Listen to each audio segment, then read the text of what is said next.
Tarde, microfone é seu. Bom, boa tarde, pessoal. Vocês estão me ouvindo bem? Estão me ouvindo bem, Bonfim? Tá ótimo. Alto e claro. Tá. Eu vou tirar a câmera só para superstição, né? É, e até melhora também aqui para minha tela. Então, pessoal, de novo, boa tarde, todo mundo. Acho que 99% das pessoas aqui são nomes e rostos familiares, então acho que eu não vou fazer uma introdução muito forte. Mas, basicamente, é, a ideia dessa apresentação aqui é mais um update das últimas apresentações, mas não requer que você tenha que ter assistido as outras, tá? Então eu vou ter o cuidado de voltar atrás e falar um pouquinho dos conceitos, mas basicamente aqui na Moonlight, eu vou falar também o que é a Moonlight. Aqui na Moonlight a gente tem esse projeto que já está completando 2 anos, que é a implementação ou o estudo de in-band network telemetry para saber como é que isso entra na nossa operação, como é que a gente pode se beneficiar. Então, é um projeto que foi pago, né, pela órgão de fomento aqui nos Estados Unidos, que chama National Science Foundation. Então, eles fizeram um aporte de um determinado valor para a gente poder comprar equipamento, contratar pessoas, fazer desenvolvimento de software. E agora eu queria conversar com vocês, né, apresentar um pouquinho de o que é que aconteceu nos últimos 2 anos, que tipo de desafio a gente viu, o que a gente aprendeu e o que a gente planeja fazer com isso agora. Então, basicamente é essa a agenda. Eu só vou falar um pouquinho do que é Embed Network Telemetry, falar um pouquinho do que era o projeto do Like INT, o que aconteceu na sequência e também algumas oportunidades de colaboração. Então, começando, né? Para aqueles que nunca ouviram falar ou nunca viram essa sigla, INT ou In-Band Network Telemetry é uma aplicação do ambiente P4. Então, P4 é uma linguagem de programação para programação de chipsets de encaminhamento de rede. Então, todo switch ele tem um chip, ele tem um processador e normalmente no passado aqueles chips não eram programáveis.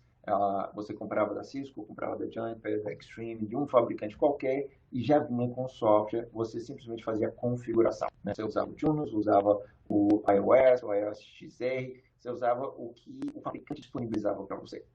Em 2006, o pessoal meio que quebrou esse paradigma, inventando o P4, onde dava a opção de você desenvolver a programação do seu equipamento de acordo com as suas necessidades. Então, o efeito mais natural disso é que você tem um controle total do que o seu equipamento faz, você tem uma rede que é extremamente customizada para fazer aquilo que você precisa que seja feito, inclusive dá a liberdade de você criar outros protocolos de rede, que no passado você só conseguia fazer configuração dos protocolos que eram suportados por um determinado fabricante.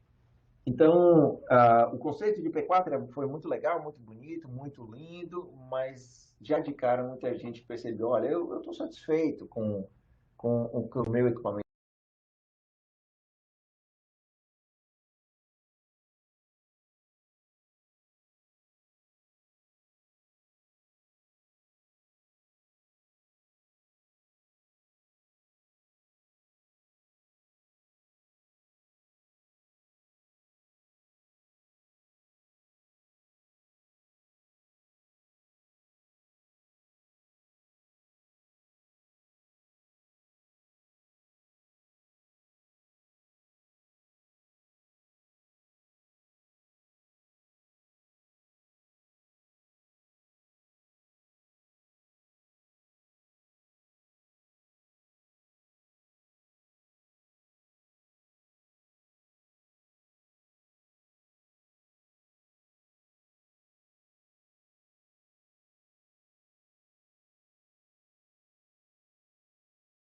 com, com o que o meu equipamento faz. Então, não teve aquela adoção imediata, radical. E uma das coisas que o pessoal da comunidade P4 percebeu, olha, a gente precisa criar casos de uso, né?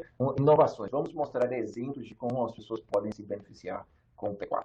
E eles criaram 4 casos de uso. Um dos casos de uso, que foi o primeiro, foi in-band network telemetry, que é você fazer habilitar a rede com mais informações do que está acontecendo dentro dos equipamentos, de forma a fazer isso em tempo real e sem precisar usar a CPU do equipamento. Já que você pode programar o chip, vamos fazer tudo dentro daquele chip. E como alguns desses chips são extremamente poderosos, né, tem chips hoje de 12,4 terabits por segundo, você pode fazer a programação dentro daquele chip com um impacto muito pequeno na sua performance. Então, o INT foi um dos casos de uso mais famosos, e o outro foi fazer caching, né? Você ter dados de, por exemplo, um servidor DNS, que as consultas mais comuns estão dentro do switch, então você não precisa ir mais para o servidor. Então, tiveram vários casos de uso, e aí hoje eu vou focar só no INT. Então, o INT, ele tem como objetivo, de novo, exportar direto do switch, direto do chip, informações do estado daquele chip na hora que aquele pacote chegou.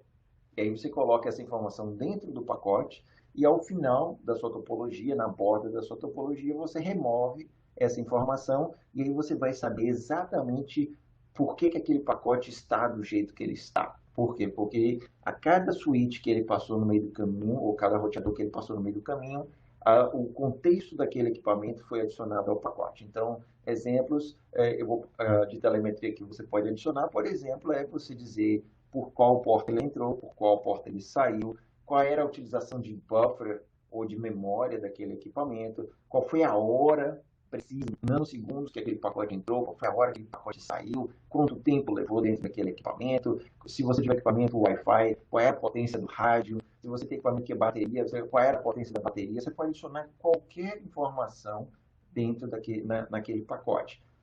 E aí, ao final da topologia, você vai ter essa informação de cada equipamento de rede, e aí você consegue ter uma visão bem clara de qual foi a caracterização da rede na hora que aquele pacote passou. E você vai fazendo isso para cada pacote. Você não vai fazer isso para um flow, você vai fazer isso para cada pacote. Então, essa a flexibilidade de você avaliar qualquer e todos os pacotes em performance, né, sem perda de performance, em tempo real, é a principal característica dessa solução, desse caso de uso chamado INT. E quando o pessoal criou, eles tinham 4 perguntas em mente principais, né? Primeiro é como é que esse pacote chegou aqui, por onde esse pacote passou, por quanto tempo esse pacote atrasou na minha rede, e se ele atrasou, quem gerou o atraso, né? Então, se você tem uma rede hoje, L2, por exemplo, né? Você tem aquela situação de você não consegue fazer um trace route L2, a menos que você tenha um MPLS, um Ethernet OAM, por exemplo, né? Você pode ter uma mistura de 2,5 com MPLS OAM, mas você não tem uma visão bem clara de, por exemplo, se você tiver um link aggregation. Normalmente você não sabe qual foi a porta do lag pela qual você passou.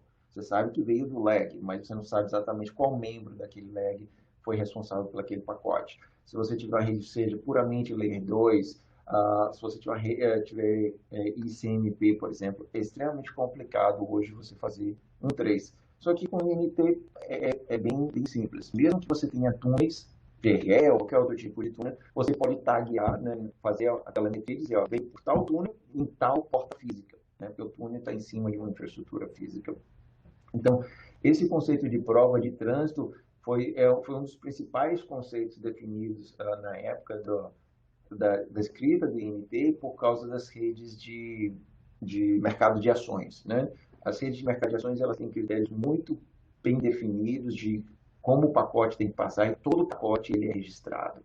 Então, por exemplo, por isso que no mundo de ações, no mercado de ações, você não pode ter NFV, porque você não sabe o que aconteceu com o pacote depois que ele entrou no NFV. Então, o pessoal colocou esse Proof of Trust lá dentro, justamente para, olha, dentro da rede agora eu consigo dizer exatamente por onde aquele pacote passou. Por que ele chegou aqui, né? Então, você pode até dizer, olha, imprima na telemetria qual foi a regra, seja OpenFlow ou qualquer tipo de regra, que fez com que esse pacote chegasse aqui. Se for uma tabela de rota, me diga qual foi a entrada do TCAN que naquela hora fez com que o meu pacote saísse pela essa porta.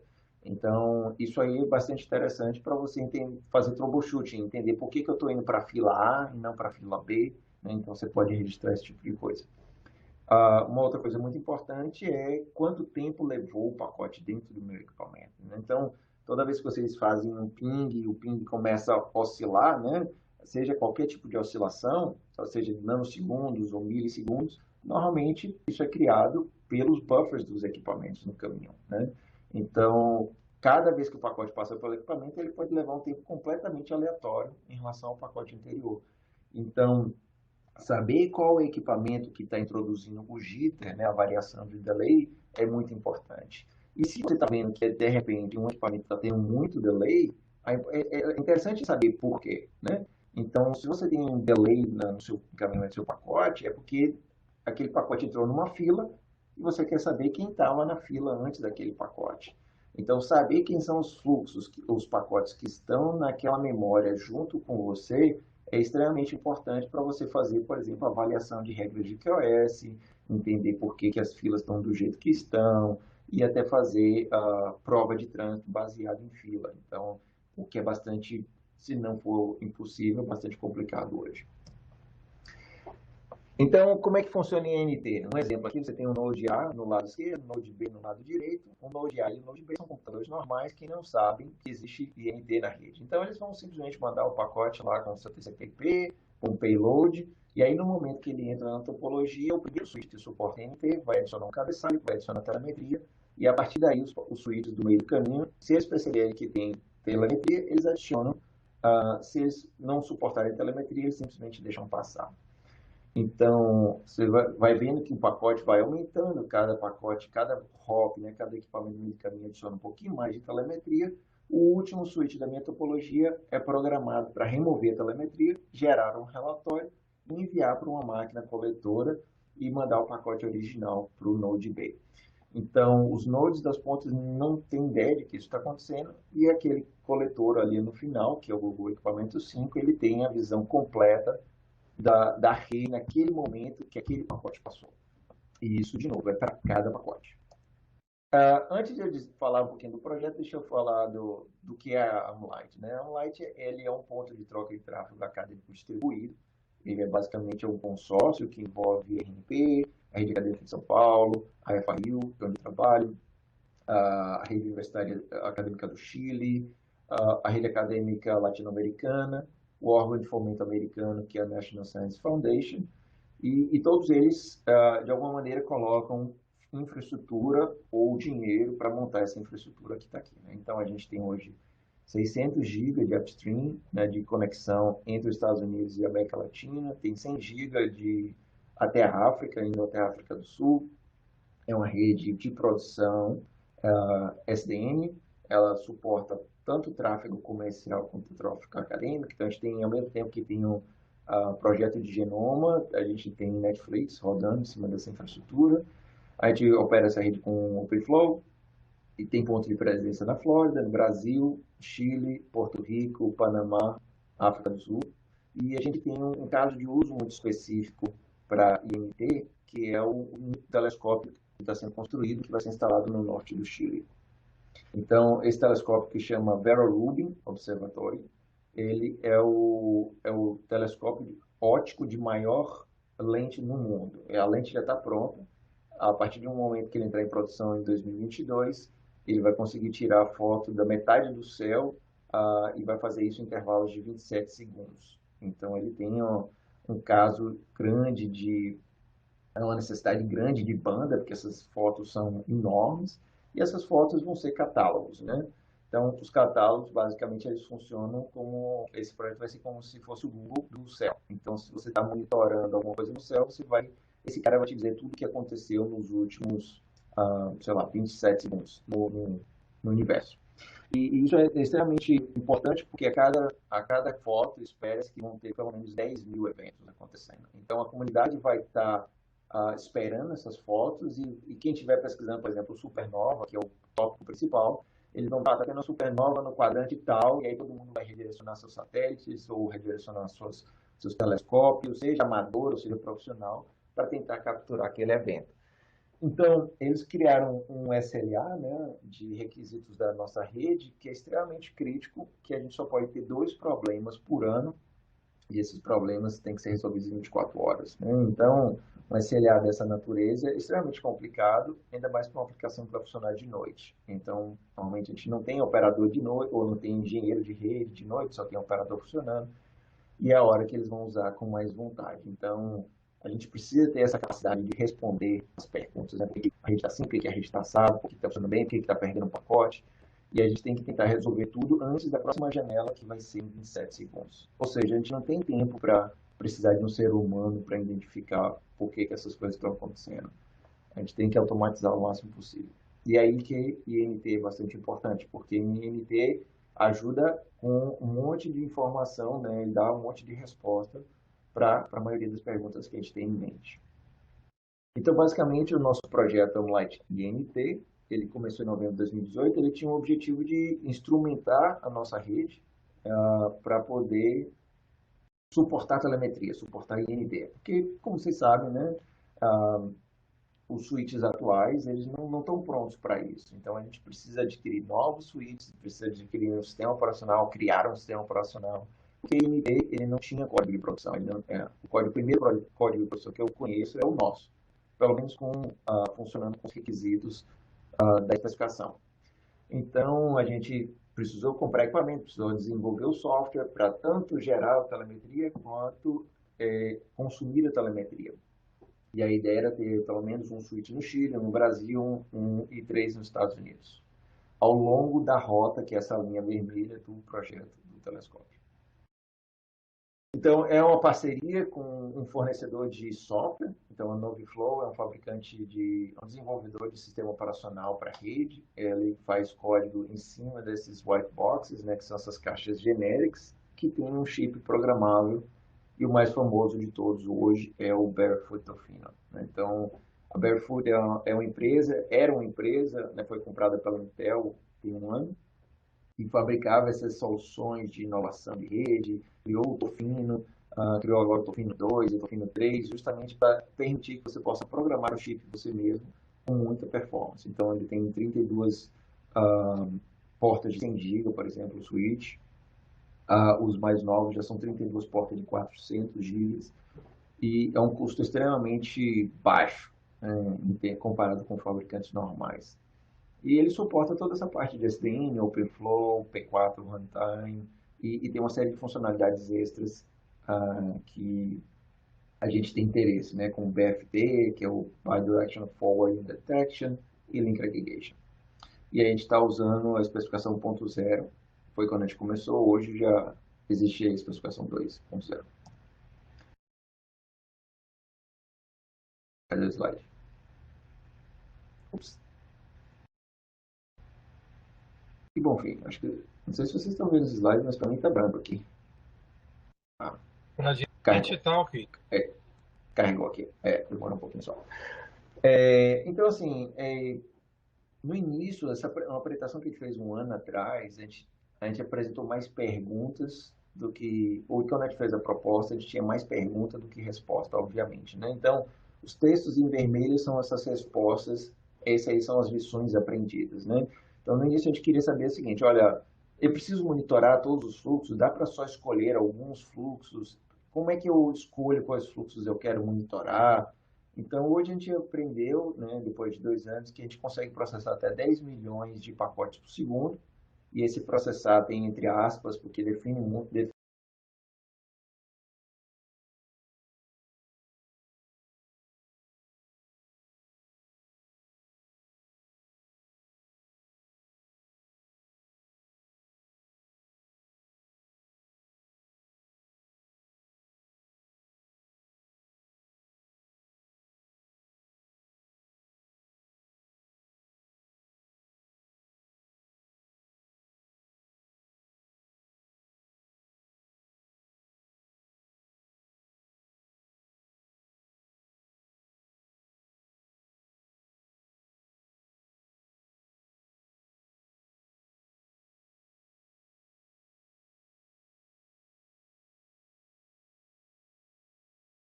esse processar tem entre aspas, porque define muito, depende muito do que você considera processar, mas basicamente para as nossas necessidades, hoje a gente tem capacidade para 10 milhões de pacotes por segundo.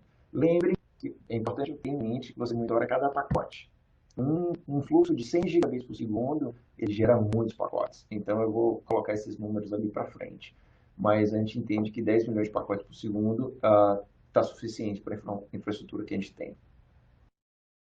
Eu aproveitar aqui respondendo a pergunta de Barreto sobre o MTU, né? Uma das coisas que a gente tinha como preocupação é essa questão do MTU. Toda vez que você adiciona pacote, ou dados a um pacote, ele tende a crescer. Então, cada switch hoje coloca 24 bytes. E existem mais 12 bytes que são de cabeçalho. Então, se você tiver uma rede que tem, por exemplo, 10 switches em linha, você vai ter aí pelo menos 252 bytes.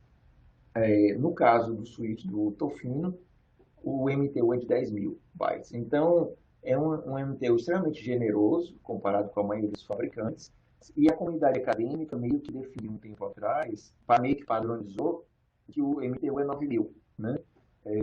Então, normalmente, todas as redes acadêmicas, elas já setam o MTU para 9 mil. Então, como o MTU é uma coisa interna, você pode, depois disso, passar para o MTU que você quiser. Então, a gente usa o MTU de 10 mil, e aí dá para a gente adicionar bastante metadado. A gente não quer tanto metadado assim, né? A gente não quer ter 50 switches em linha, mas pelo menos uns 10 é o nosso objetivo, né? O delay, a gente percebeu que existe um pequeno delay de 450 nanosegundos todas as vezes que a gente coloca aquele cabeçalho inicial, né? Na hora que você faz espaço no pacote para entrar essa telemetria.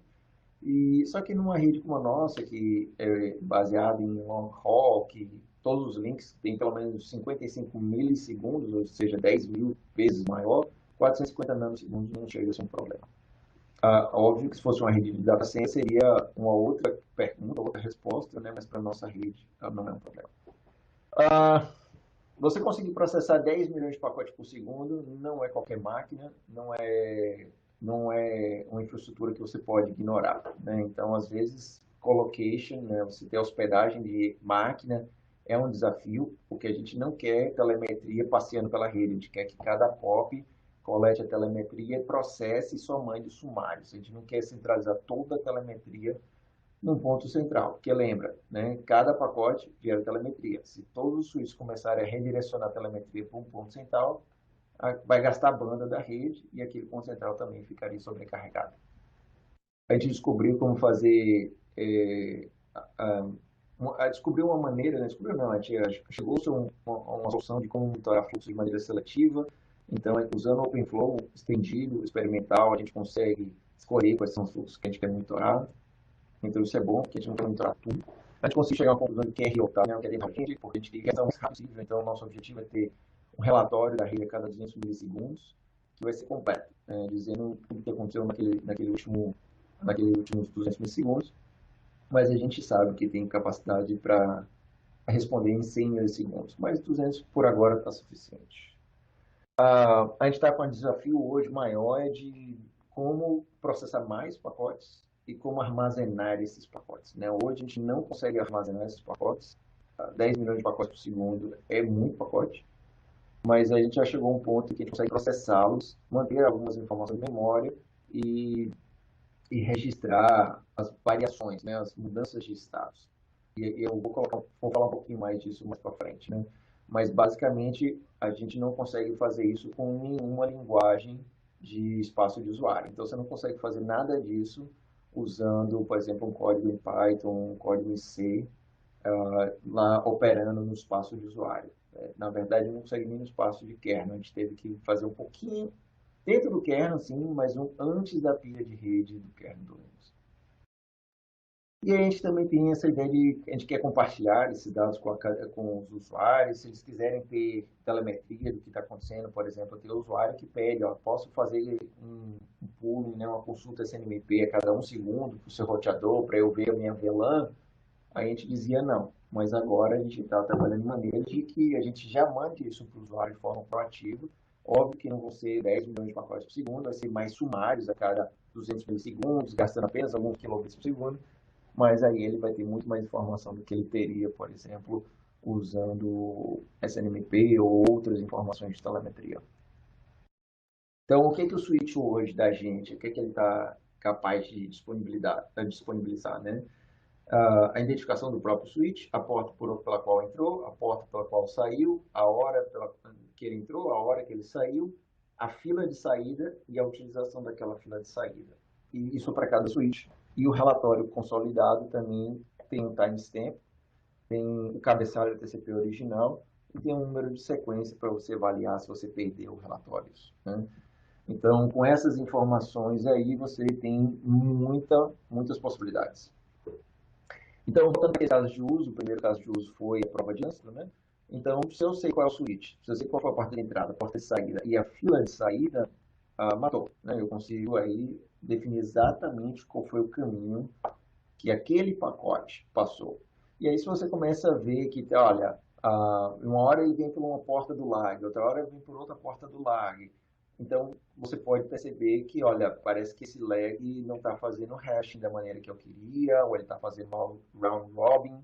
Então, é muito útil nesse sentido. Ó, você começa a perceber que, olha, tem um probleminha com aquele lag, tem um probleminha com aquele hash do SNP, e isso é interessante, às vezes, você consertar. É ideal que seja sempre num caminho consistente. E até mesmo links que estão instáveis, né? Então, numa rede como a nossa, onde você tem um canal de 100 GB ligando dois países que cruzam um monte de infraestruturas e redes no meio do caminho, a gente já viu eventos que tem flaps nas interfaces, né? A interface fica caindo e subindo 1000 vezes por segundo.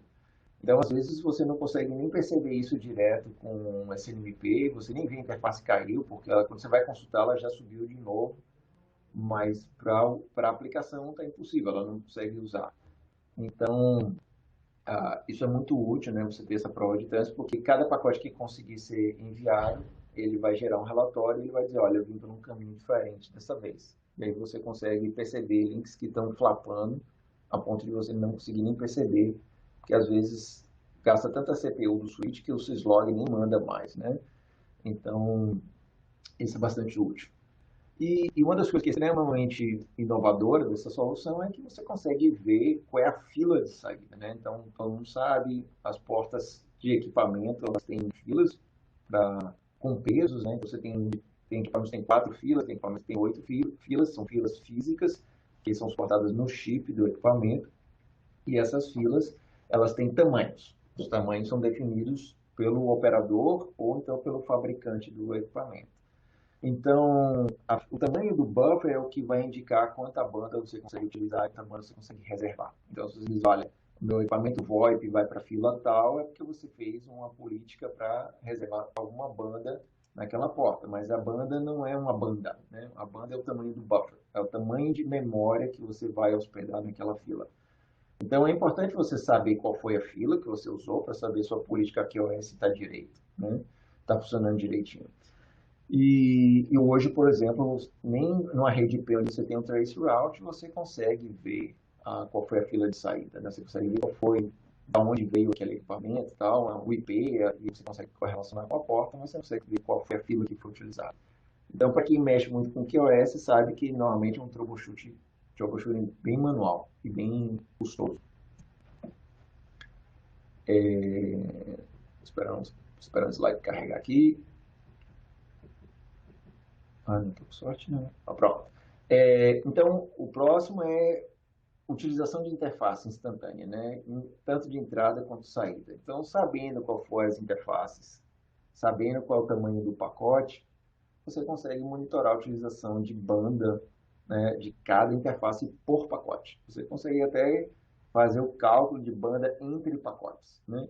Então, isso é extremamente poderoso se você quiser fazer disponibilizar essa informação em tempo real, ou se você quer saber se está em microburst na sua rede, né? Aqueles bursts de 3 milissegundos, por exemplo, que é capaz de impactar a sua aplicação, mas você não consegue visualizar que aquilo está acontecendo. Então, essa aí é uma das funcionalidades que a gente tem. Hoje a gente consegue fazer report a cada... Na verdade, não é 50. Não é 50 que a gente quer fazer, mas ele está agora para 100 milissegundos. Né?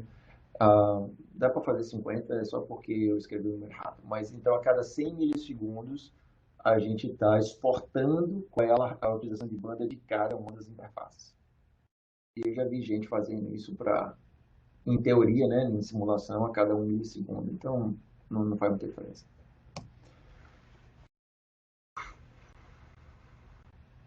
Então, não sei por algum motivo, está demorando de carregar os slides para mim aqui. Pronto. Bom, a utilização de fila, eu conversei já, né? Saber a utilização do buffer, então isso é importante, você saber. Hoje, quando a gente fala que a rede está perdendo pacote, eu acredito, pessoalmente falando, que você dizer que você tem perda de pacote não é a melhor definição, né? Você tem pacote sendo perdido, mas você tem sendo pacote, que na verdade é pacote sendo destruído e você tem pacote sendo descartado, né? Então, a perda de pacote, ela pode ser pacote que crashou, né? Que tem algum problema, ou pode ser pacote que foi intencionalmente descartado. Então, toda fila que enche, ou está bem próxima de encher, ela começa a descartar pacote. Então, esse descartar, né, é uma atividade operacional que você controlou. Você tem controle, você definiu o tamanho do buffer, você definiu quanto de buffer, você definiu que vai entrar naquele buffer. Então, perda de pacote, no sentido de pacote que foi descartado, é o tipo de coisa que a gente quer evitar, porque a gente tem algum controle. Perda de pacote que foi danificado, você não tem o que fazer, né? É só consertar. Então, se a fibra está suja, se o transceiver está queimado, está papando, se for problema físico, não tem muito o que você fazer, mas se você for uma ação que você tem como controlar, que é a utilização e o tamanho de um buffer, você quer saber isso para justamente evitar de ter pacotes que são descartados. Então, monitorar a utilização instantânea de um buffer é extremamente útil nesse sentido, porque se você começa a ver que tem um buffer que está sempre operando próximo do limite, é o caso de você fazer engenharia de tráfego ou trocar de buffer, priorizar, passar por um outro tipo de link. Então, detectar a fonte de onde os pacotes são descartados é uma atividade no escopo de alta performance extremamente importante que o INT te habilita. Só a pergunta do Marcelo, que aplicação vocês estão utilizando para analisar essas informações? Isso foi geral, tudo é fabricado aqui, tá? Tudo a gente está desenvolvendo aqui, Marcelo. Não existia nenhuma ferramenta que conseguia lidar com a carga, tá?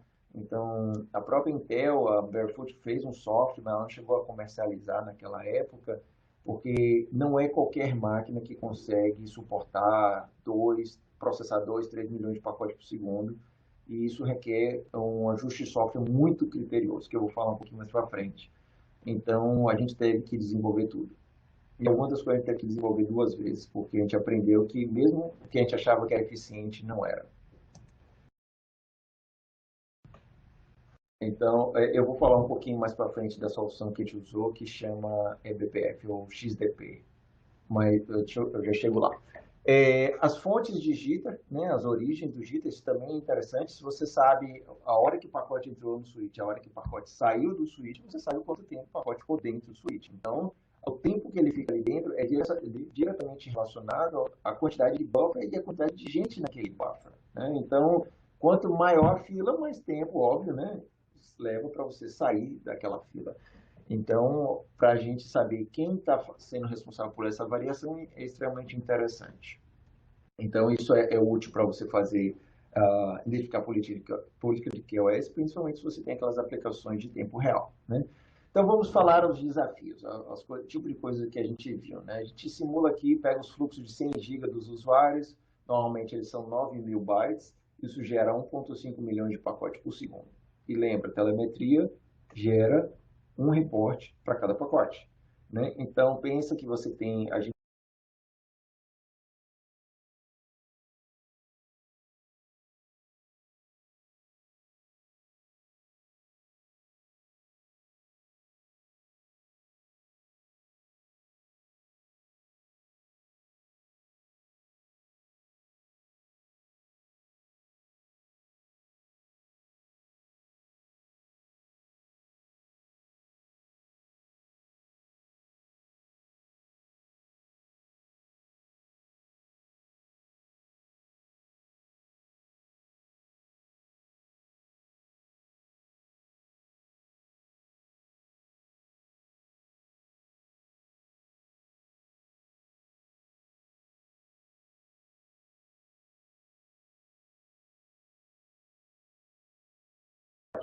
né? Então, pensa que a gente tem entre 4 e 8 switches entre o Chile e os Estados Unidos. Cada reporte tem 300 bytes, né? Cada pacote de usuário vira um pacote de telemetria. Isso chega lá para a gente com 4,5 gigabits por segundo de telemetria. E isso é um único flop, né? Ou seja, é uma origem, um destino que a gente tem que processar na máquina. Então, quando essa reporte chega para nosso computador, todo mundo sabe que tem muitas máquinas que suportam 100 gigabits por segundo. Mas você receber 100 gigabits por segundo de pacote de 9.000 é bem diferente de você receber 100 gigabits ou 4 gigabits de pacote de 300 bytes. A quantidade de interrupções é extremamente diferente o intervalo entre elas. E a gente aprendeu que não tem solução no espaço de usuário que seja capaz de lidar com esse tipo de carga, né? Estamos falando de 1 milhão, 1,5 milhões de pacotes por segundo. Isso é um fluxo de 100 GB, né? Então, a solução que a gente usou é essa solução do eBPF. O eBPF é uma versão estendida da máquina virtual do kernel da compilação de regras. Então, todo mundo que usou o Wireshark, o TCP/dump, usou o BPF na hora que você faz aqueles filtros lá, porta 5090, o host e bota o IP, né? Então, aquilo ali é compilado para a máquina BPF, é uma máquina virtual que está dentro do kernel, que processa antes de entrar na pilha TCP/IP do kernel. Então, é assim que você vê, por exemplo, que tem pacote sendo dropado pelo Firewall, né, pelo iptables, porque o Lipcap, o TCP/dump funciona antes da pilha IP do kernel do Linux. Então, existe esse processamento diferente, né, essa maneira diferente de lidar com a parte de rede que o pessoal do eBPF criou, que chama XDP, que é o Express Data Path. Então, o Express Data Path é uma maneira de não é fazer um bypass do kernel, né? Porque primeiro ele opera como se fosse um componente do kernel, segundo que ele é um pré-processador. Então ele pré-processa, ele te dá a opção de você dizer se você quer que aquele pacote continue seguindo para a pilha até chegar no espaço de usuário ou não, né? Então essa figurinha que ela mostra embaixo lá você tem um driver que pode ser da placa de rede, né? Pode ser qualquer origem. E você pode ter no lado esquerdo direto para TCP/IP stack, ou você pode ir para o XDP e fazer decisões, que pode ser desde devolver o pacote, pode descartar, pode fazer um pré-processamento, né? E aí você pode redirecionar de volta para o kernel, ou pode mandar de volta. Aí você pode fazer algumas coisas. O que a gente faz hoje é que a gente recebe o pacote, tira a informação que a gente quer e descarta a telemetria. Porque se a gente deixa a telemetria passar, ela faz a troca de contexto dentro do kernel, existe a alocação de memória do socket buffer do kernel, e aí isso tudo é o que mata a performance. Só para te dar um exemplo, né? Quando a gente usa C direto no espaço de usuário, a gente consegue receber até 4, 5 mil pacotes por segundo, com 100% de CPU. Né? Com o eBPF, a gente consegue fazer os 2 milhões de pacotes por segundo. E com um nível de utilização de CPU extremamente baixo. Você consegue fazer a mesma coisa com 40, 20, 30, 10% de utilização de CPU, dependendo do que você faz com aquele pacote. Então, por exemplo, Cloudflare, que é um famoso provedor de mitigação de DOS, eles têm casos de uso que eles processam 20 milhões de pacotes por segundo, por node. Né? Então, por isso que a gente usou o XDP e o eBPF, para poder aproveitar dessa performance que tem antes de você entrar no espaço do Linux, da pilha de rede do Linux, e você consegue colocar código direto, em alguns casos, na fila da própria placa de rede. Né? Então, você consegue usar a CPU da placa de rede para fazer um pré-processamento para você antes de ela entrar no kernel. Então, isso te dá muita performance, e são muitas placas que suportam isso. Então, a gente se beneficiou muito disso. Eu sei que muita gente fala, mas e por que não usa DPDK? Né? A DPDK é bem similar, a abordagem é praticamente a mesma, né? A ideia é praticamente a mesma, mas o DPDK é muito mais complicado, mais sofisticado, requer licenciamento separado, e o XDP é uma característica nativa do Linux. Né? Qualquer Linux 4.18 para cima já vem com eBPF e XDP, então você já pode criar um código, instanciar aquele código sem precisar dar boot, sem precisar recompilar kernel, sem precisar compilar módulo e simplesmente fazer um pré-processamento em tempo de execução. Então isso deixa muito mais eficiente, né? E aí a ideia nossa de mais para frente fazer uma apresentação sobre esse XDP. Mas por enquanto a gente ainda está está se acostumando. Gildas. Ó, que bom, tem mais gente que conhece a EBPF aqui, né? O segundo desafio foi justamente aquele de armazenar, né? Então, a gente gostaria muito de armazenar os relatórios, todos os relatórios que a gente recebe, mas a gente chegou à conclusão de que não dá. Não dá, não é performance de disco, é porque se você começa a querer salvar, significa que você tem que sair daquele espaço limitado do XDP, passar para o espaço do usuário, que automaticamente acaba precisando do socket buffering e precisa de troca de contexto, que é onde você perde performance, né? Então, nesse momento, a gente não tem uma solução que permita a gente salvar todos os relatórios.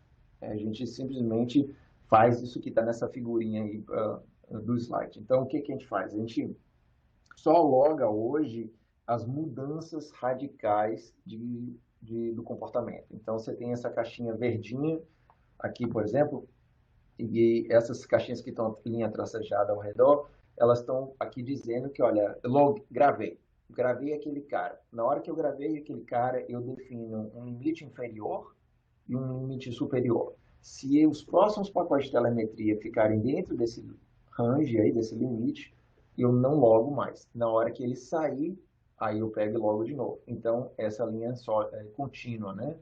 Então, aí, isso permite com que você diminua muito a quantidade de eventos que você vai precisar jogar para o espaço de usuário, para um InfluxDB ou para um banco de dados baseado em tempo, né? Então, a gente acaba fazendo isso. A gente só grava aqueles eventos principais, mais significantes, e tanto para cima quanto para baixo. Então, quais são esses comportamentos, né? Uma fila que aumentou mais do que 20 kilobytes. Então, a gente grava isso, né? Isso significa mais de 2 fluxos contínuos, né? Já que os pacotes normalmente na academia são de 9.000 bytes. Então, se tiver mais de 2 ou 3 desses pacotes, a gente já começa a logar. O caminho que mudou, então, se o caminho físico mudou por qualquer motivo, a gente já loga. Se o delay dentro daquela caixa aumentou mais do que 2 milissegundos, isso o delay total, fim a fim, dos switches, né, o delay dos hops combinados subiu mais de 50 microsegundos, a gente loga também. E se a interface ficou mais de 80 gigabits por segundo, na verdade agora a gente está fazendo isso com 30, né? 30 gigabits por segundo por mais do que 100 milissegundos, né? Então, esse também a gente loga. Então, esse conjunto de informação aqui, né, essas regras de comportamento, já ajudam bastante a gente a definir a automatização, a verificar o comportamento, entender o que está acontecendo, né? Então, você percebe que, assim, quando você trata com esses limites superior e inferior, você perde muita granularidade, né? Mas, em compensação, você consegue trabalhar com esses dados, porque hoje, se a gente recebe 4 GB ou 1,5 milhão de telemetria, de pacote de telemetria por segundo, porque como veio da mesma origem, do mesmo destino, você não consegue fazer hashing, né? Então, você não consegue fazer um balanceamento em múltiplas CPUs da sua caixa. Então, mesmo que você tenha 48 cores, e a gente tem máquina que tem 48 cores, a gente só consegue usar um, porque é uma entrada e uma saída. Então, se você não faz hashing disso, você não consegue otimizar todo o uso daquela caixa. Então, cada fluxo que chegar lá 100 GB de telemetria, cada fluxo individual, ele vai ser uma dor de cabeça. Mas pelo menos a gente consegue. Não com tanta granularidade, mas a gente consegue. O nosso objetivo próximo é armazenar o máximo possível de telemetria, porque a gente já recebeu vários inputs da academia de que para o domínio de machine learning e inteligência artificial, o pessoal não tem o grounding truth, que é a parte de o conhecimento, né? Você tem um dataset, né? Um conjunto de dados que diz, isso aqui é um ataque, eu vou usar isso aqui para fazer um ataque. Isso aqui é um tráfego normal, eu vou usar isso aqui para aprender um tráfego normal. Então, não tem isso. E aí, como não tem isso aí, eles têm muita dificuldade de aprender, né? As máquinas machine learning têm muita dificuldade de aprender o que é que deveria ser um evento, o que deveria ser um problema, o que não é. Então, a gente quer começar a criar esses datasets para a comunidade justamente ter de onde aprender esses comportamentos. Só que, deixa eu apresentar aqui um pouquinho do desafio, né? Voltando àquele telescópio lá que eu falei no início, ele gera intervalos, são 5 segundos de transferência. Nesses 5 segundos eles transferem a imagem mais os eventos, 13,6 gigabytes, o que dá mais ou menos 337 megabytes de telemetria. Isso para 5 segundos. Vão ser, ao longo da noite, 1.334 observações, ou seja, 450 gigabytes de telemetria por noite, apenas para o fluxo do telescópio. Então, você vê que rapidamente isso fica fora do controle. Óbvio que existe facilidade de comprar disco, cloud, essas coisas tudo, mas ainda assim é muito dado, né? E a maioria das vezes esses dados não mudam com tanta frequência. Então, você pode usar técnicas de deduplicação, ou você pode usar técnicas que sejam baseadas em limites superiores e inferiores, mas mesmo assim a gente não vai poder armazenar isso por muito tempo, porque, de novo, isso é só um usuário da nossa rede. Existem previsões, né, projetos que a gente está trabalhando aqui de gente que vai precisar de 400 gigabits por segundo, né, de pessoal do acelerador de partícula de alta luminosidade. Então, eles estão pedindo muito mais banda do que a gente considera hoje. Então, vai chegar um ponto de que a gente vai ter aí terabytes de telemetria por noite, ou às vezes até por turno. Então, a gente tem que ser muito cuidadoso de como é que a gente vai guardar, onde a gente vai guardar, como a gente vai disponibilizar, né? Porque depois que eu escrevi isso no disco, eu ainda tenho que disponibilizar essa informação de alguma maneira. Tem questão de privacidade, tem questão de correlação de topologia, então você precisa saber a topologia para poder olhar o que tem nessa telemetria. Então, esse é um projeto que para a gente está extremamente aberto, a gente não tem uma solução, não é a nossa prioridade maior, né? A gente quer agregar, mas não é o nosso escopo, né? O escopo é mais manter a operação da rede. Então, se esse é o tipo de problema que te interessa, que você gostaria de trabalhar, você está fazendo um mestrado, um doutorado, você tem, o nosso ambiente está completamente disponível, pode vir aqui, pode acessar pela internet, e a gente disponibiliza essa infraestrutura para quem quiser brincar com esse tipo de coisa. Então, esse primeiro exemplo aqui isso é o Wireshark, né? Quem usa o Wireshark é um sniffer, é uma interface gráfica para um sniffer, na verdade. E aqui é o dissecador, né? O dissecador falando de telemetria. Então, você vê do lado direito é onde tem o stack, né? Que são o metadado que cada switch adicionou. Então, você vê switch 33, porta 0, porta 16, fila 0, utilização 2. É só um exemplo. E isso aí foi a primeira coisa que a gente teve que fazer, né? Porque a gente tinha que criar o dissecador para poder fazer o troubleshoot na nossa aplicação. Aí depois que a gente já sabia ler aqueles pacotes, a gente criou os controladores. O primeiro controlador é escrito em Python. A gente criou ele primeiro como uma prova de conceito. Ele serve para se você fizer um ambiente de testbed, ou se você quiser fazer uma demonstração. Ele tem um monte de aplicação legal. Ele escreve para disco, ele faz prova de trânsito, ele faz monitoramento de fila, ele tem RapidoMQ, que é um sistema de mensagem. Então, se você quiser que a sua própria aplicação bem fácil, você cria. É bem legal, mas ele tem um problema que ele, como ele funciona no espaço de usuário, ele só roda lá menos de 5.000 pacotes por segundo. Mais do que isso, ele descarta, né? Ele simplesmente descarta, porque a CPU vai estar em 100%. A versão XDP, que é essa que a gente planeja agora usar em produção, ela usando de novo eBPF com XDP, que basicamente é um C bem limitado, né? Ele, por exemplo, só suporta 4.096 instruções em assembler, ele não suporta loop.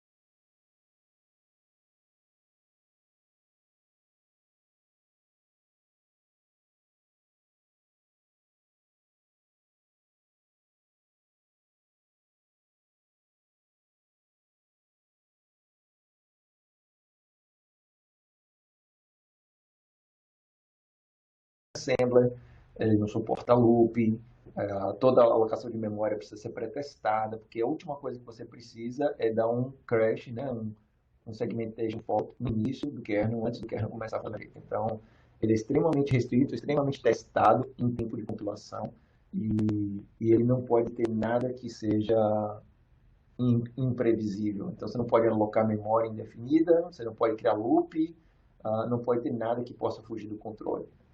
Então, ele é bem poderoso, mas ainda assim ele é bem trabalhoso de você codificar, de você criar novas funções, expandir. Você tem que ser muito cuidadoso com a quantidade de instruções que você usa, porque ele vai parar nos 4096. Mas na hora que você chegar no código que funciona, ele funciona bem, com performance bem legal. E essa é a solução que a gente tem usado hoje.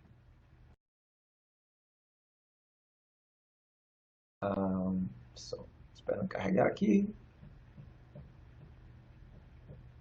Pronto, então alguns resultados. Isso aqui é só um exemplo da topologia, só um exemplo de topologia, né? 5 switches em linha, um coletor ao final do lado esquerdo, os fluxos começam da direita e vão para a esquerda. No lado de cima tem máquinas mandando dado, no lado de baixo tem par de máquinas mandando dado, e essa setinha vermelha é onde vai estar a maioria do foco dos próximos slides, que é mostrando a questão da performance, né? E a visualização da performance. Então, aqui, só para mostrar que isso é de verdade, isso usa OpenFlow, isso aqui está no switch, isso aí são exemplos das ações que a gente teve que criar. Então, ações tanto de colocar o cabeçalho, quanto ações de adicionar telemetria. Então, essas foram ações OpenFlows que foram desenvolvidas, nesse caso, pela Noveflow, como parte do escopo do projeto, de forma sincronizada com a gente. Esse exemplo aqui está aqui nessa figurinha, ele é a utilização da fila 0. Então, cada cor nas colunas, eles são um switch diferente. Então, ele mostra como é que estava a utilização da fila naquele equipamento. Na verdade, aí é o jitter, né? O jitter daquela fila 0, ou seja, a variação de delay para cada switch no meio do caminho. Você vê que a escala de tempo é bem pequenininha. Isso aqui tudo é 7 milissegundos. É como é que chama? Um netcat bem pequenininho rodando. E a linha azul é o tamanho do pacote, né? Quer dizer, ele manda numa direção, normalmente é o máximo do DPU, na volta é só um EC, só uma confirmação. Então, por isso que fica subindo e descendo o tempo todo. Eu vou dar uma acelerada aqui, apesar de que eu não consigo ver os slides direito, mas vamos fazer o seguinte, deixa eu só ver se alguém de vocês tem pergunta. Eu sei que algumas pessoas têm que sair às duas não, não sei que hora de vocês agora, nas 3 da tarde, acho. Alguém tem alguma pergunta? Bonfim, posso continuar? Pode continuar, Jair. Até agora eu não vi nenhuma questão que você não respondeu ainda não. Tá, Então, aqui essa figurinha já mostra a utilização da fila em bytes, né? É o número de células. Então, vocês veem aí o laranjinha e o cinza, 21, 24, esses números são basicamente múltiplos de 80 bytes. Então, por exemplo, um pacote de 1413 bytes, né, um MTU de 1500, normalmente ele vai usar lá 24, 25 células de memória. Cada célula tem 80 bytes. Então, basicamente, dá para você confirmar aí que o tamanho da fila bate com o tamanho do pacote. Então, isso é uma maneira que a gente usou no início para avaliar se os equipamentos estavam provendo as informações corretas. Tá? Eu vou... Ainda está carregando aqui. Né? Bom, essa figurinha agora, ela é o QTop, que é uma ferramentinha que a gente fez para ficar monitorando. É como se fosse um top de CPU, mas ele monitora todos os equipamentos da rede, todas as portas e todas as filas. Então, aí você consegue ver o número de células que estão sendo utilizadas e na figurinha de baixo ele tem um tempo que esse pacote ficou dentro daquela caixa. Né? Então, você vê lá 899 nanosegundos, 1014 nanosegundos, 905 nanosegundos.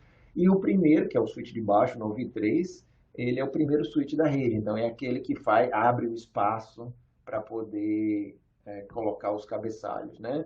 Então, normalmente, ele é um pouquinho mais lento do que os demais pacotes. Deixa eu ver aqui, pergunta. Tem uma questão mais a nível de curiosidade. Você conhece projetos que utilizam esse conceito de NT focado em segurança? Não, eu sei que existem muitas publicações de gente fazendo uso de telemetria, mas projeto de produção eu nunca vi, não. Eu conheço algumas na literatura só, mas ninguém usando isso de produção. Depois eu posso até falar um pouquinho mais o que a gente tem em mente, tá? Mas pensando assim, do ponto da telemetria, a maioria dessa telemetria são computadores da caixa, eles não te dão muitos dados para ponto de vista de segurança. Como no final você tem um relatório que tem o cabeçalho TCP/IP, aí você usa como se fosse um port mirror da vida, né? Então não seria muito diferente do que ter um port mirror, porque no máximo se você quiser detectar, por exemplo, um microburst na questão de segurança, né? Aí tudo bem, aí você pode usar essa ferramenta para isso. Mas no geral, não acredito que seja tão mais poderoso que algumas das tecnologias atuais, principalmente dependendo de que camada você está operando. Agora, nessa figurinha, tem, você vê que o Novo i3, que na figurinha de baixo, ele já está vermelho, já mostra que, olha, simplesmente que agora tem dois equipamentos mandando e saindo duas origens saindo pela mesma porta, aquela porta já tem fila, ou seja, já está bufferizando aquilo em memória. E aí você vê que o tempo agora de propagação, ou o tempo que o pacote fica naquela fila, já cresceu 5 vezes, já está em praticamente 10 microsegundos. Então, isso mostra que o simples fato de você ter duas origens mandando pelo mesmo destino já tem buferização, mesmo que você não chegue ao limite daquela interface.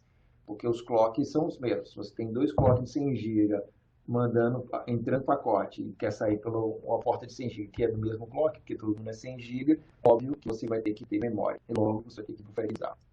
Então, você já de cara vê isso aí. Aí fica aquela pergunta, né? A gente não tem resposta, mas por que 9.000, né? 9 microsegundos e não, sei lá, só o dobro do tempo? Isso aí é informação da caixa, é difícil de ter esse tipo de resposta do fabricante do hardware. Essa tela aqui já mostra quando a gente combina os dados de InfluxDB com Grafana, e aí você já vê a utilização das interfaces, né? A utilização de fila das interfaces de todos os equipamentos da rede. Você vê lá, tem o ID, é o ID do switch, IGID é o ID da porta, o número da fila, que é o ID 0, e aí você já vê uma simples transferência de dados entre duas máquinas, como varia, né, a utilização dos buffers, mas isso aí tudo em tempo real, você tá vendo? Se você olhar do lado esquerdo ao lado direito, aí é menos de 4 segundos. Olhe a quantidade de flutuações, né? Então, o Grafana tem uma limitação o tempo de refresh da página. E é isso que está sendo reportado aqui. Essa limitação não é do nosso sistema, só da exibição dos resultados.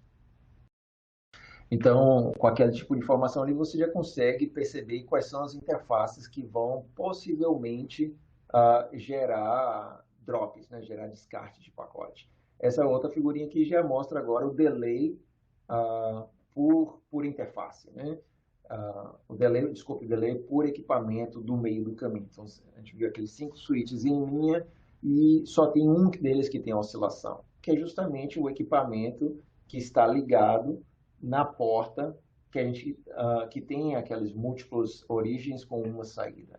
Então, você vê que o resto da rede ela é bem estável em tempo de variação do delay, mas a porta de buferização ela oscila bastante, a ponto de oscilar 50 microsegundos, né? Então, se você faz um ping, é aí que você começa a ver essas diferenças. E a gente consegue simular casos que a diferença bate certinho com a do ping. Porque aqui a gente está falando de microsegundo, né? E o ping ele ainda opera no domínio de milissegundos. Mas quando você vê o ping do Linux, por exemplo, 1 milissegundo, ponto 3 dígitos, você consegue bater com essas informações que a gente está vendo aqui nesse gráfico.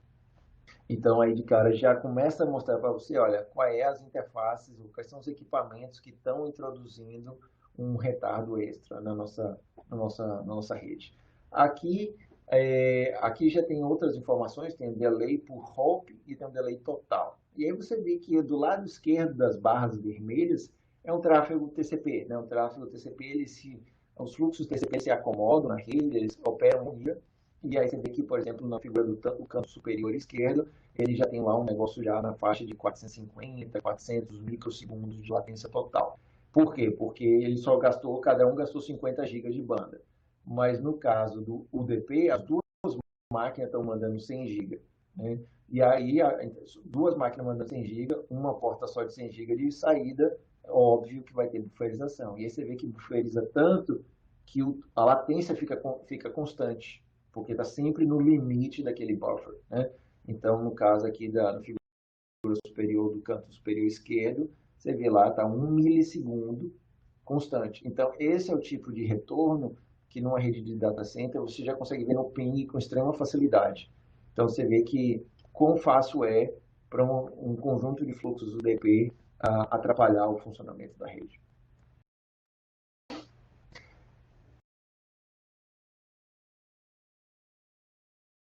Se vocês tiverem pergunta, como eu sei que alguns de vocês têm que sair, se tiverem pergunta, vão colocando aí, tá, pessoal? Enquanto transita de um slide para o outro aqui. Aqui é o desenvolvimento que eu estava falando para vocês mais cedo, como é que a gente quer fazer. Então, cada coisinha dessa azul aqui é um site, né? E aí dentro do site tem as coisinhas amarelas aí que são switches, e a linha azul seria a rede normal, né? O data plane normal 100 GB. As linhas vermelhas são as portas dedicadas à telemetria, e a gente tem que criar uma rede de gerência de alta performance, porque cada switch pode estar mandando múltiplos gigabits por segundo, né? E aí isso aí tudo converge para um coletor central, e esse coletor central trata toda essa telemetria e gera sumários. E esses sumários são enviados para um centralizador, que a gente chama de SDN Looking Glass, que aí são só kilobits por segundo, não chega a impactar. Então, cada site vai ter o seu coletor de maneira que a gente não precisa de uma rede out of band de telemetria muito performática, ou então levar a situações onde o tráfego de telemetria faça uma competição com os usuários. Então, para encerrar, né, as conclusões, né, a gente já viu com os projetos de telemetria que é possível se monitorar todos ou qualquer pacote numa rede de telemetria. O INT aumentou a nossa visibilidade da rede muito acima das nossas expectativas. O INT não resolve todos os problemas, então você pode e deve combinar com outras ferramentas, e a gente entende que combinar com outras ferramentas vai levar a uma avaliação melhor do tipo de situação que a gente tem na nossa rede e ser capaz de responder as perguntas, né? Quando o usuário disser que por que eu estou perdendo o pacote, a gente pode chegar no nosso histórico e dizer, olha, você perdeu o pacote porque essa fila desse switch naquela hora estava com esse tanto de fluxo e por causa disso a gente tem que descartar o seu pacote. Então, o nível a flexibilidade de você dizer por que eu perdi aquele pacote, né, um pacote e aquele pacote, acaba sendo coisa muito melhor do que a gente previa no início. Né? Uma das coisas que a gente tem feito aqui na Moonlight como próximo passo, que eu vou falar um pouquinho mais para frente, né, é essa parte de agora criar essas tendências e fechar o loop, onde essa informação de telemetria vai ser utilizada pela rede para fazer a instrumentação da própria rede na parte de gerenciamento de tráfego. Né? Então, só vou passar por cima, bem rapidinho. A gente tem dois projetos principais. O principal projeto é a continuidade da Moonlight, né? Que é esse que está aí no meio, onde a gente vai fechar o loop. Né? Então, lembra que o coletor de telemetria só gerava relatório. Agora a gente quer que o coletor de telemetria alimente os controladores SDN com informações da rede para poder fazer balanceamento de tráfego, engenharia de tráfego, esse tipo de coisa. Inclusive para entre domínio, né, que é o último projeto aí daí de baixo. O primeiro projeto, que é o Kill Factor, esse é um projeto de 2 anos que a gente está lidando agora com a ideia de e se a gente levar a telemetria até as máquinas, né? Se os pontos das extremidades puderem saber o que está se passando pela rede, essas extremidades elas não vão precisar descartar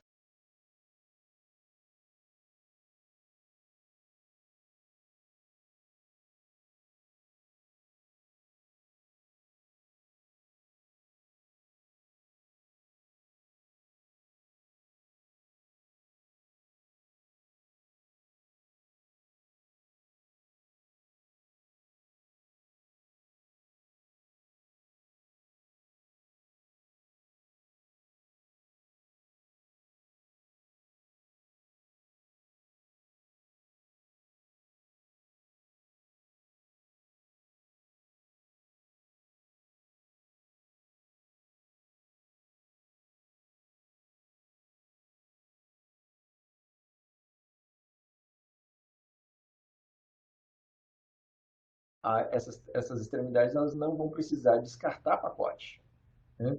Porque ela sabe que se a rede não tem capacidade de banda, não tem necessidade de eu pedir aquela banda. Então, se a sua máquina é 10 GB e o TCP automaticamente vai subir para 10 GB, mas ele sabe que naquele segundo só tem 1 GB disponível, se ele pedir mais de 1 GB, vai ter drop. E aí ele vai impactar o algoritmo de congestão do próprio TCP. Então, se você sabe que aquela rede não tem banda, para que pedir mais? Para que tentar mais do que aquilo, né?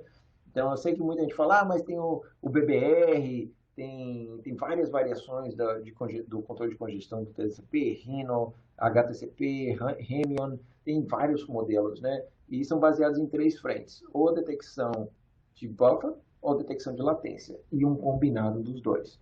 Então, todos eles, os algoritmos de congestão, eles tentam identificar o que se passa pela rede. Então, o próprio BBR, ele tenta fazer isso utilizando os buffers ao máximo e avaliando que tipo de impacto aquilo ali tem no delay. Então, isso é exatamente o que a telemetria te diz. Então, se a telemetria te diz, olha, a rede já está assim, você não precisa nem de TCP mais, né? Você não precisa de congestão de banda, né? Controle de congestão. Você pode simplesmente usar o DP, ignorando a parte de perda de pacote, né? Mas você pode simplesmente usar o DP e ir se ajustando com a realidade da rede. Então, você tira, em alguns casos, um consumo de CPU extremamente alto, que é o cabeçalho do TCP. E fora que você consegue, de forma nativa, utilizar mais de um link da sua rede. Você pode usar o DP para usar todos os links e aumentar a utilização de banda, em vez de ter um caminho único como o TCP suporta, né? Então, se as máquinas das pontas tiverem instrumentação e souber o que está acontecendo na rede, isso te abre as portas para tentar soluções completamente diferentes, né? E a ponto de você desenvolver o seu próprio protocolo de camada de transporte que lide com a gestão da utilização das interfaces e dos buffers. O outro projeto é a Amlight, não, eu conversei já, ele basicamente ele quer fechar o loop, ele quer fazer com que cada rede possa, cada equipamento possa se autogerenciar e cada site possa se autogerenciar e que a rede possa se autogerenciar, de maneira que eu aprenda o que está acontecendo, olhando cada pacote e diga, olha, precisa mudar aqui. Então, a gente tem um roadmap aqui, um plano de que do ano que vem até os 5 anos, quando acabar o projeto, a gente quer que a rede reaja em menos de 500 milissegundos. Hoje a rede não reage, né? Mas hoje, no máximo, a reação é humana. Mas ano que vem a gente quer reagir em 5 segundos. E no ano 5, daqui 4, 5 anos, a gente quer reagir em menos de 1 segundo. Para qualquer tipo de evento de, uh, de engenharia de tráfego, né? Não é qualquer evento de qualquer coisa, né? Qualquer evento de engenharia de tráfego. Então, eu acho que basicamente era isso que eu queria conversar com vocês. Eu passei um pouquinho do tempo, peço desculpa aí aqueles que tiveram que sair, aqueles que estão ocupados. Só fazer uma salva aqui para o pessoal do time, né, daqui da FAIU, o pessoal da Noviflow. A gente tem uma série de vagas em abertos. Então, se vocês tiverem interesse, tiverem visto, ou forem cidadãos americanos, então dá uma olhadinha nesse site aí, que é o ears.amlight.net. Não, a gente não paga visto. Não pode ser brasileiro se não tiver visto americano, infelizmente. Mas se você conhecer gente, ou se eventualmente você tem a cidadania americana, você tem essas vagas que a gente está tentando preencher. Então, pessoal, de novo, obrigado. Se tiverem perguntas, fiquem à vontade. Se aparecer pergunta depois, vocês têm meu e-mail, está lá no primeiro slide e eu fico à disposição. Olá, Jerônimo. Olá, pessoal. Jerônimo, muito obrigado pela apresentação. Foi muito boa, como sempre, né? Bem esclarecedora. E muito bacana, né? A gente poder ver os trabalhos que vocês estão fazendo, né? E poder compartilhar conosco aqui nesse espaço. O pessoal, durante a apresentação, fez algumas perguntas. Eu não sei se tem mais alguma questão agora. Tá aí 30 segundinhos para ver se o pessoal se manifesta no chat com alguma pergunta. Ou se alguém quiser abrir o microfone e fazer a questão por voz, também pode ficar à vontade. Vamos ver se o pessoal aí se manifesta.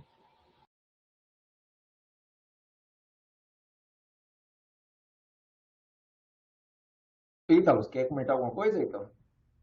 Alguma coisa que eu esqueci?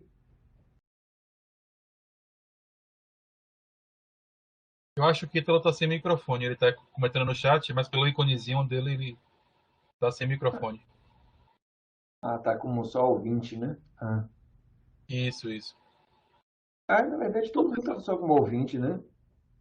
Então, tem o É boa Melvino, parte. Renata, Elmo, a Elmo Lindez aí, ó. Antônio Kleber, Adriana Ribeiro, Jundaí, Ibirissol e Fábio Costa. Vocês têm que representar os muros, né? Então, vocês que podem falar. Então, a turma não mandou pergunta no chat. Quem tá com o microfone não pode perguntar. Boa tarde, pessoal. Grisol. Eu tinha uma pergunta, Jabi, em relação a, você meio que explicou já, mas assim, o uso prático que vocês estão dando é em relação à persistência daqueles dados que você relatou o problema, né? E de armazenamento, né? Que chega até 400 gigabytes lá, né? E qual está sendo a aplicação que vocês estão usando com esses dados agora para poder aplicar na rede de forma prática e assim o período de contenção que vocês estão na prática exercendo para essas métricas? Vocês estão tendo alguma rotina de agregação dessas métricas ou está mantendo por um período X e depois descartando, rotativo? Como é que vocês estão trabalhando com esses dados? Tudo isso que eu mostrei para vocês, tudo isso foi no escopo da experimentação num ambiente extremamente controlado, tá? Os softwares estão prontos. A ideia agora, Ítalo até que está à frente disso, é começar a fazer adicionar isso em produção. A gente teve um atraso muito grande por causa do Covid, porque a gente não conseguia instalar os switches no Chile, não conseguiu comprar o switch no Brasil, e isso atrasou muito o processo. Era para estar isso já em produção, ou pelo menos alguns nodes desses já em produção. Mas a ideia é começar agora, dia 15 de março, a gente faz a primeira implementação em produção, e a gente quer começar a observar que o problema do INT é que ele te dá muito dado, muita informação que a gente nunca teve antes e a gente não sabe exatamente quais são as perguntas que a gente quer responder, né? A gente sabe que isso tudo é muito legal, os gráficos são bem coloridos, olha, ele sobe, desce e tal, mas o que isso significa na prática? Então, o que a gente tem tentado fazer é, vamos simular eventos, vamos simular aqui um tráfego TCP e ver como é que um tráfego TCP se comporta do ponto de vista visual, né? Então, olhando aqui no Grafana, aquilo ali eu consigo identificar que é um gráfico TCP. Aquilo ali eu consigo identificar que tem colisão, aquilo ali eu consigo identificar microburst e esse tipo de coisa. Que é a partir do momento que a gente entender de verdade e tem um código o tráfego de produção, a gente vai começar a aprender mais e aí a gente vai poder começar a criar as rotinas que vão processar aqueles dados, né, e gerar instruções. Então, vão gerar aquelas instruções do tipo, olha, a máquina vai sugerir, o próprio coletor vai sugerir que a gente mova a VLAN 10 do caminho X para o caminho Y, né? Então, a gente quer chegar nesse ponto. A gente ainda tem um pouquinho de tempo para terminar isso aqui. A apresentação ela focou mais no que é telemetria e como é que pode ser usado. A gente tem switches, a gente vai estar instalando agora 14 switches, comprando 7 e instalando 7 switches para que a gente tenha a nossa rede inteira com switch programável. E a gente, eventualmente, a gente vai montar um overlay com o P4 mesmo, onde a gente pode explorar todas as possibilidades do Tofino.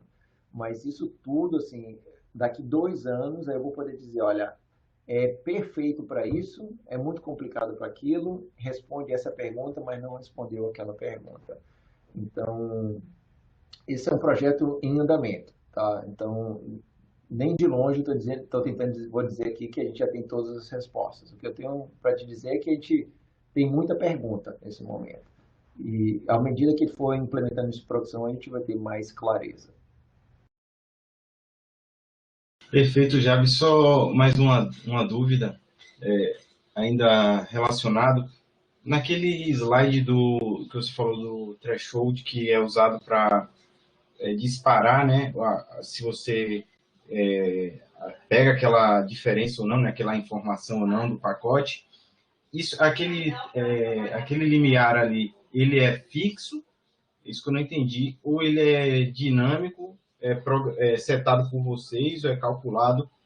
É um que tá os pacotinhos verdes e aquelas, como se fosse um desvio padrão, né? Sim. Porque é feito só com Esse, um pacote, eu fiquei na dúvida. Se fosse uma é, média, alguma coisa, geraria.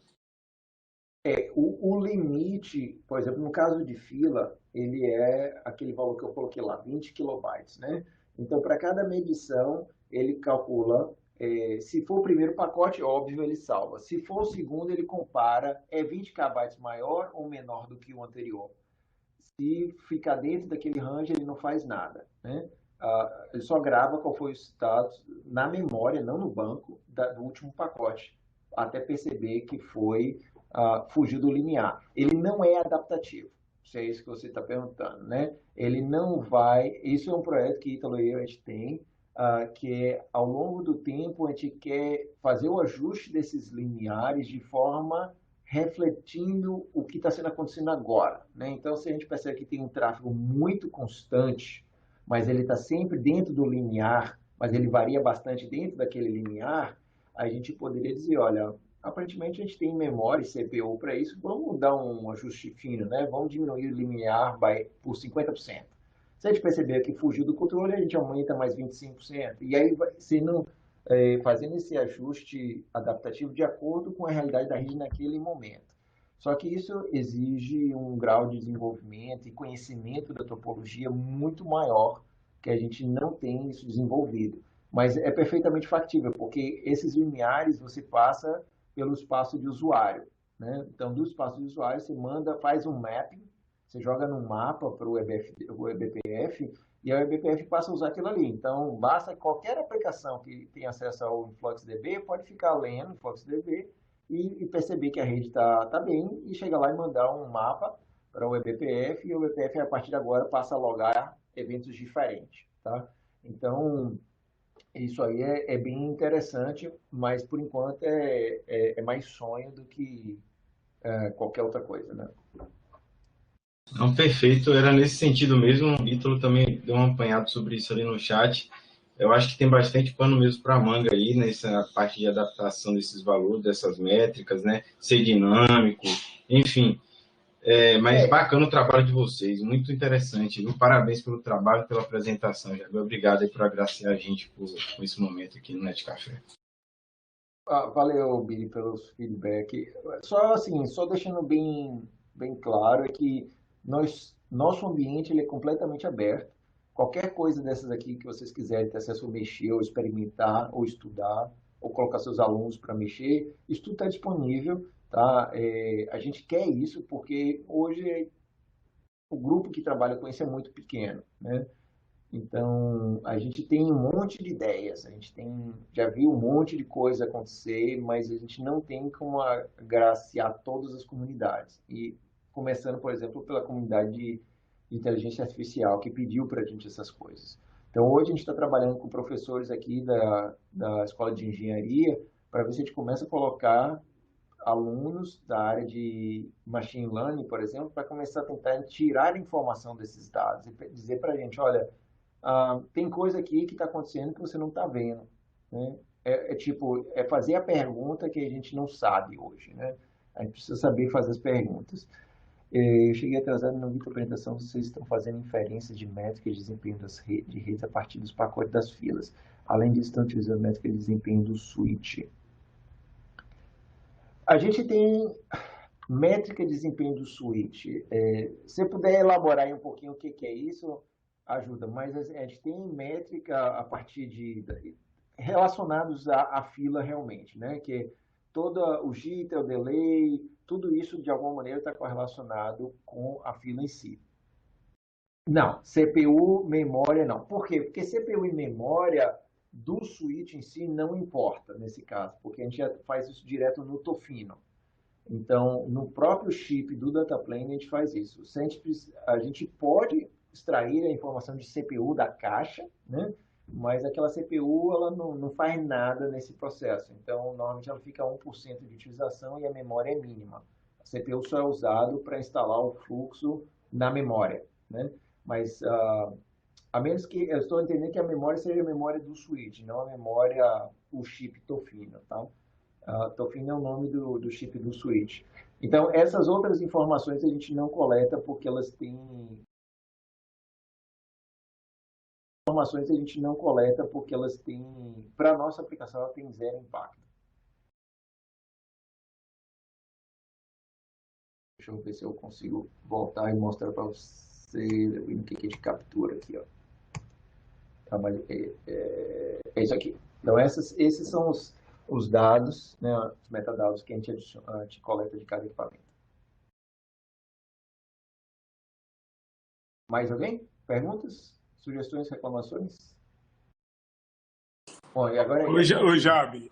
Oi. Nelbino. É porque, na verdade, tá os meninos aqui fazendo zoada aqui, por isso que eu perguntei pelo texto aí. Trabalho em casa é mais complicado. Me desculpe aí, tá? Boa tarde. Me desculpe por ter não ter prestigiado sua apresentação no início. Eu estava com o povo lá da Califórnia, saí de uma reunião com o Ítalo, fui para lá e agora estou aqui contigo aqui já. Eu acho interessante, né, a parte da telemetria. Eu não vi o que você apresentou, queria até ter visto, mas dá para ter uma ideia. Está gravado. A minha pergunta é isso. A minha pergunta, né, tem muito das coisas que a gente faz com telemetria, né, em termos de métrica de desempenho de rede, a gente faz a partir da inferência, né? A gente olha lá os pacotes na fila e tenta deduzir mais ou menos o que está acontecendo na rede, correto? Isso. Tá. Eu queria saber se vocês chegaram a fazer alguma discussão na correlação dessas métricas com o estado dos equipamentos, né? Sim, não, a gente... Tá mudo. Tá mudo? Eu passei, eu não ouvi. Não, é só eu, gente, que não tô ouvindo? Eu tô ouvindo. Acho que é. Tá ok, professor. Você consegue ouvir a gente aqui? Pra mim tá normal. Então, a gente não usa as informações da caixa no sentido de CPU da caixa, memória da caixa ou aquelas informações do plano de controle para fazer inferência, porque a telemetria que a gente está usando aqui ela é toda do data plane, tá? Então, a gente não... Se a gente usar qualquer coisa da caixa, a gente não consegue ter essa performance de 3.2 terabits por segundo que o switch suporta. Então, toda a inferência que é feita nos dados de telemetria que são exportadas, são vistos do chip, não são coletados do chip e exportados direto pelo chip. Tá? Como tudo é feito em hardware, a gente não tem a necessidade de correlacionar com o control plane nesse momento. Não sei se você conseguiu ouvir.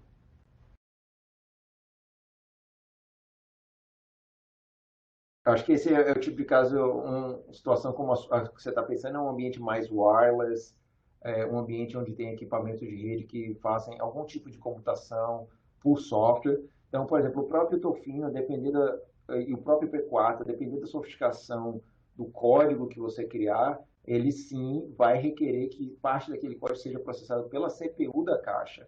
E aí você não tem performance. Mas no nosso caso, a gente não faz nada disso. Então, a gente não... isso até foi um dos motivos pelo qual a gente tentou restringir a 10 metadados por pacote, né? Justamente para não começar a chegar no escopo de precisar fazer processamento por software. Já nesse caso, a inferência que vocês fazem é sempre fim a fim, sem avaliar os atrasos nos computadores. Não, a gente tem a gente tem o atraso por computador, por switch e fim a fim. Na verdade, o fim a fim é a soma dos individuais, né? Então, olha aqui nesse slide que está na tela, a gente tem o ingress timestamp, que é a entrada, o egress timestamp, que é a saída, ou seja, para cada um dos switches, a gente sabe quanto tempo o pacote ficou dentro daquela caixa. O fim a fim é simplesmente a soma. A gente não faz a avaliação dos links, tá? Eu não pego o delay de propagação de uma fibra ótica, por exemplo. Não, o delay que a gente fala aqui, a latência é criada apenas pelos equipamentos computadores e não pelo meio de transporte. Exato, isso. Switch e roteador. Então, quando a gente fala 50 microsegundos, ele não é a soma dos delays que a gente chama de hop delay, né? É o hop delay todos os hop delays somados não pode passar 50 microsegundos e cada hop delay não pode ser maior do que 2 microsegundos.